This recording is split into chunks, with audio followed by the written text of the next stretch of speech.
I want to tell you something that took me 20 years of studying history to fully understand. Empires do not fall because they lose battles. They fall because the economic systems that funded their power stop working. And right now, in the deserts of the Middle East, in the narrow waters of the Persian Gulf, in the financial ministries of Beijing and Riyadh and Tokyo, something is happening that most people watching the news cannot see. The financial engine of American global power is being attacked, not with nuclear weapons, not with ground troops, with something far more precise, far more patient, and far more devastating. It is being attacked with geography, with mathematics, and with 50 years of accumulated resentment from a world that was never really given a choice about the system it was forced to participate in. My name is Jiang Xueqin. I teach something called predictive history, the application of historical pattern recognition and game theory to forecast where the world is going before it gets there. In May 2024, I stood in front of my students in Beijing and made 3 predictions. Trump would win, America would go to war with Iran, America would lose that war. 2 of those predictions have already come true. Today, I want to explain the deeper reason why the 3rd prediction that America loses is not just likely. It is, from a structural standpoint, almost inevitable. And it has almost nothing to do with missiles. It has everything to do with oil and money and a system called the Petrodollar. Let me ask you a question that most people never think to ask. Why is the United States dollar the world's reserve currency? Why does Japan hold dollars? Why does India hold dollars? Why does every central bank on earth keep a significant portion of its reserves in American currency?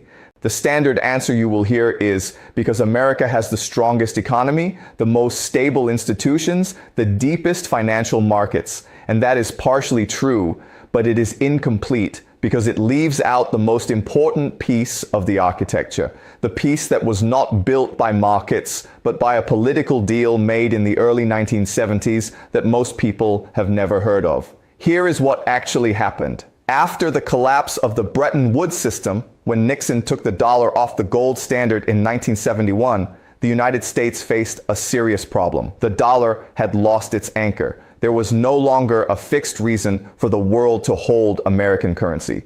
The empire needed a new foundation.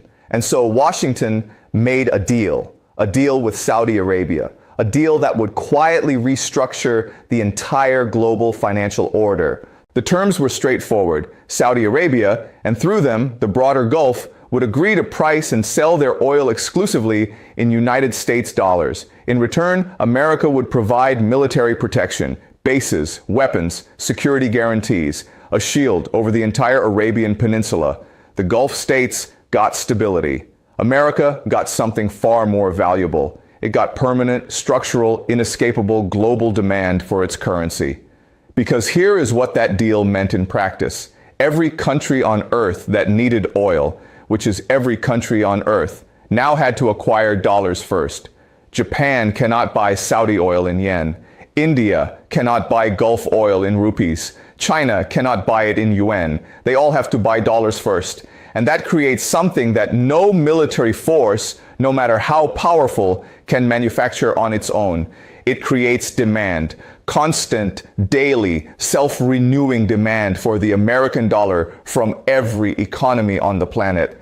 That demand is why America can print money without immediately destroying its value. It is why America can borrow trillions at low interest rates. It is why America can run persistent trade deficits year after year, and the system keeps functioning. It is why America can maintain over 800 military bases across more than 70 countries and still keep the lights on at home. The petrodollar is not just a financial arrangement. It is the metabolic system of the American empire. It is the heart that keeps everything else alive. And right now, Iran is holding a knife to that heart. Let me tell you what Iran figured out that Washington still has not fully accepted. You cannot defeat the American military in a conventional war. No country on earth can. The gap in technology, in logistics, in air power, in naval dominance is simply too large. Any country that tries to fight America the way America wants to fight, symmetrically, conventionally, force against force, will lose. Iran has known this for decades, and so Iran did something that required genuine strategic intelligence. It stopped trying to match American military power. Instead, it studied American economic vulnerability. It asked a different question, not how do we beat their army, but what does their empire actually run on? What is the fuel in the machine? And what happens if we attack the fuel instead of the engine? The answer, of course, is the petrodollar system. And the petrodollar system has a geographic choke point so critical, so irreplaceable, that it functions as the single greatest strategic vulnerability in the entire architecture of American global power. The Strait of Hormuz, 50 kilometers wide at its narrowest point. And through this 50-kilometer corridor, approximately 20% of the entire world's oil supply passes every single day. 1 in 5 barrels of oil consumed anywhere on Earth travels through this one narrow passage. Now, look at the geography on either side of that strait. On the southern side, the Gulf states, Saudi Arabia, UAE, Qatar, Bahrain, flat desert terrain, critical infrastructure, oil fields, pipelines, export terminals, desalination plants, spread across hundreds of kilometers of open, exposed landscape. Impossible to fully defend, vulnerable from above, vulnerable from the sea, vulnerable to missile and drone attack. On the northern side, Iran, massive rugged mountain ranges running the entire length of the coastline, natural fortresses into which Iran has spent 20 years embedding missile batteries, drone launch sites, and military installations. Hidden, protected, nearly immune to conventional airstrikes, Iran can project offensive power across the strait from behind a wall of mountains, while the defending side has almost nowhere to hide. This is not just a military advantage. It is a geographic gift that Iran has been quietly leveraging for 2 decades, while Washington convinced itself that air power and sanctions would eventually produce political compliance. They did not. They produced preparation. Now I want to show you the mathematics, because this is the part that most commentators avoid, perhaps because once you see it clearly, the conclusion becomes uncomfortable. Iran is producing attack drones that cost approximately $50,000 each. Some cost considerably less. They are not sophisticated systems. They carry a small payload. They are launched in large numbers. Their purpose is not precision, their purpose is saturation and cost imposition. To intercept one of these drones, the defending side fires a missile. That missile costs between $1 million and $10 million, depending on the system. In documented engagements, defending forces have fired multiple interceptors at a single incoming target. In some cases, 10 or 11 missiles against one drone. Let us do the arithmetic. The attacker spends $50,000.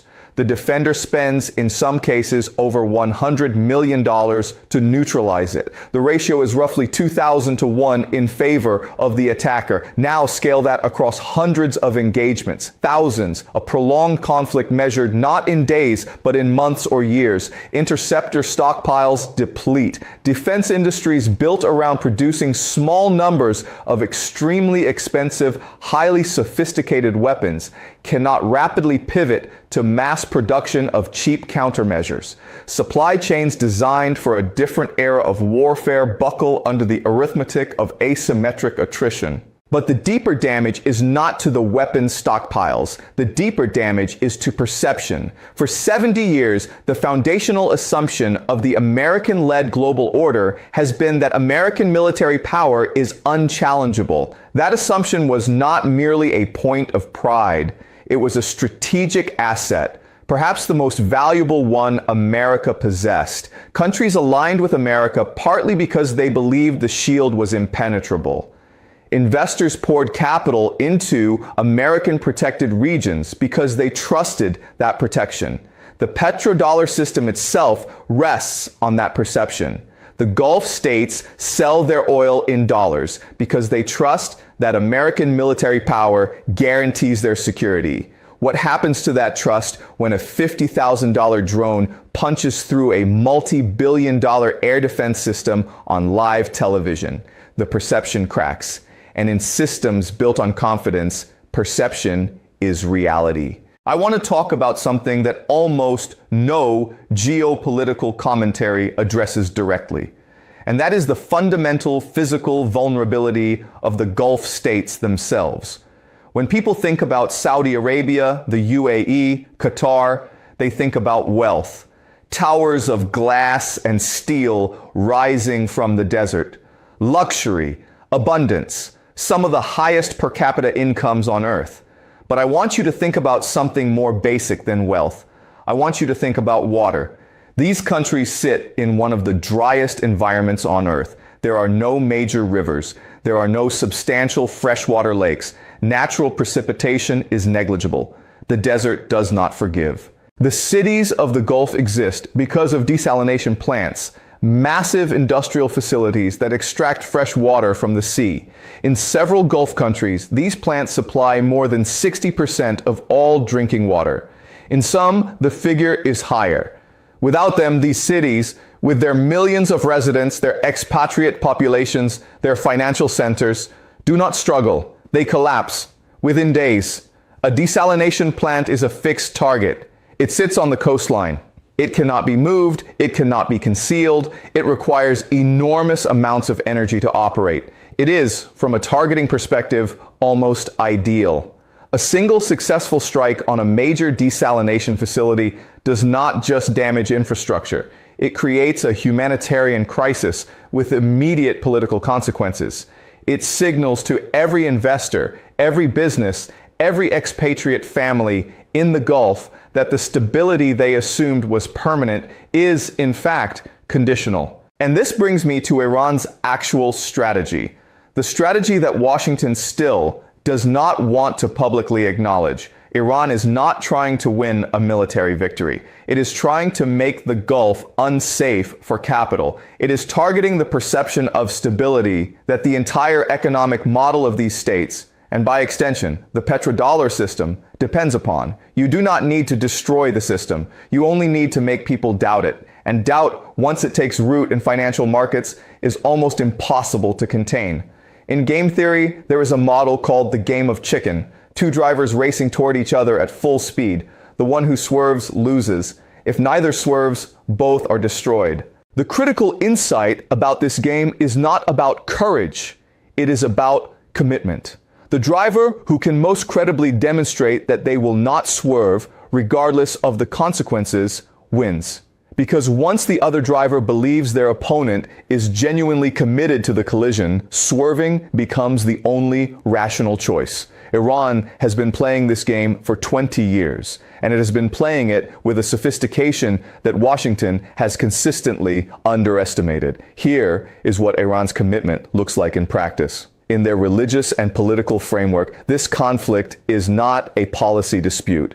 It is an existential war against what their theology calls the Great Satan. They are not fighting for territory or for sanctions relief or for a better negotiating position.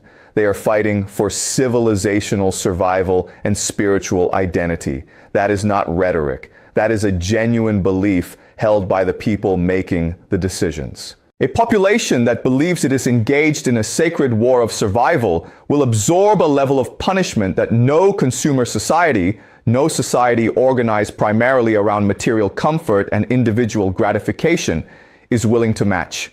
And this is where I return to the framework I have been developing in my lectures for several years now.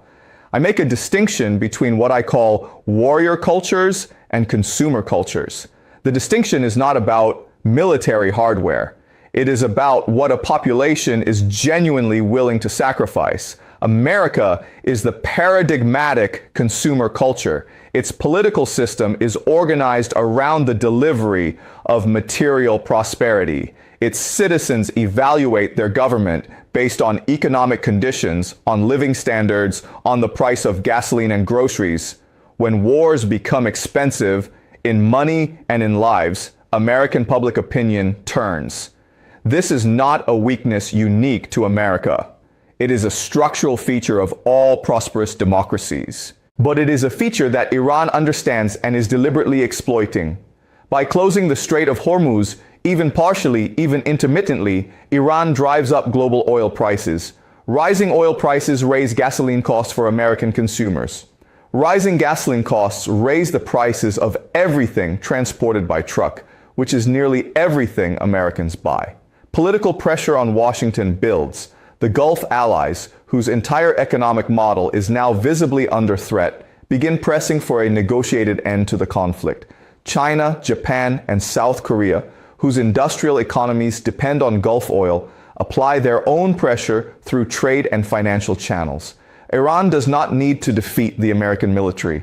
It only needs to make the war economically and politically unsustainable for the American public. And here is the trap that Washington has walked into. The only way to definitively neutralize the Iranian threat, to actually achieve the strategic objective that this war appears to be aimed at, is a ground invasion, regime change, occupation. Military analysts have estimated that occupying Iran would require somewhere between 3 and 4 million troops. The entire active-duty United States military numbers approximately 1.3 million. Even with full mobilization, even with a reinstatement of the draft, which no American politician is prepared to propose, sustaining an occupation of Iran, a mountainous nation of 88 million people with 2,500 years of civilizational continuity, and a population that genuinely believes it is fighting a sacred war, would be the most catastrophic military undertaking in American history. It would make Vietnam look like a skirmish. It would make Afghanistan look like a training exercise. And yet the logic of escalation, the ratchet that only turns in one direction, is pulling Washington toward exactly that outcome. Not because anyone wants it, but because each step on the escalation ladder creates political pressure to take the next step. And the political cost of backing down, of appearing weak in front of Gulf allies who are watching their cities come under attack, grows with every passing week. This is the trap. Not a trap Iran set last month. A trap Iran has been engineering for 20 years. Patiently, methodically, with a clarity of strategic purpose that the American foreign policy establishment, distracted by its internal political conflicts and its bureaucratic incentive structures, has consistently failed to recognize. Let me be direct with you about what I think this means. The petrodollar system will not collapse overnight. Empires do not fall in a single moment. They decline through accumulated stress, through the slow erosion of the credibility that underpins the confidence that underpins the system. But what this conflict has already accomplished, what it has already done, regardless of how the military situation evolves, is demonstrate to the world that the system is not invulnerable, that the guarantee behind the petrodollar, American military protection of Gulf stability, can be seriously challenged by a nation with a fraction of America's GDP and none of its technological advantages. That demonstration cannot be undone. Countries that have been quietly exploring alternatives to the dollar-denominated oil trade, China, Russia, India, and increasingly the Gulf states themselves, now have evidence that their instincts were correct. That building redundancy into the global financial system is not paranoia. It is prudent risk management. When Saudi Arabia sells oil to China in yuan, even partially, it is not just a financial transaction. It is a statement about where the Gulf perceives the future of global power to be heading. When the BRICS nations discuss alternatives to the SWIFT payment system, they are not engaging in abstract ideology. They are responding to structural signals, signals that this war is sending loudly and clearly. The world is watching, and what it is seeing is not American strength. It is American overreach. The classic terminal pattern of imperial decline, military commitments that exceed strategic purpose, economic costs that exceed economic benefit, and a domestic political system too fractured to make the difficult choices that strategic retreat would require. I have said this before, and I will say it again. The United States is not losing this war because Iran is more powerful. It is losing because it walked into a trap built specifically around its own structural weaknesses, its consumer culture, its political short-termism, its military doctrine designed for a different era of warfare, and its failure to understand that the most dangerous enemy is not the one with the biggest army.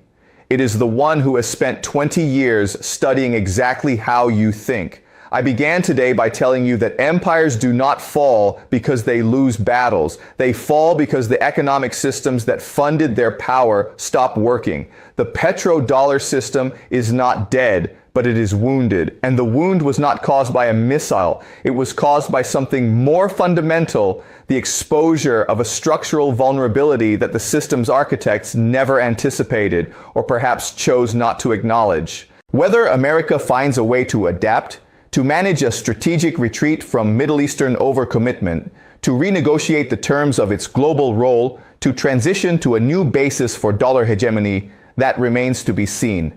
History does not predetermine outcomes. Human agency and political leadership matter, but the structural forces are clear. And in my experience, structural forces tend to win. The question is not whether the world is changing. The question is whether the people in power understand what is changing and why before it is too late to do anything about it. That is the question I leave with you.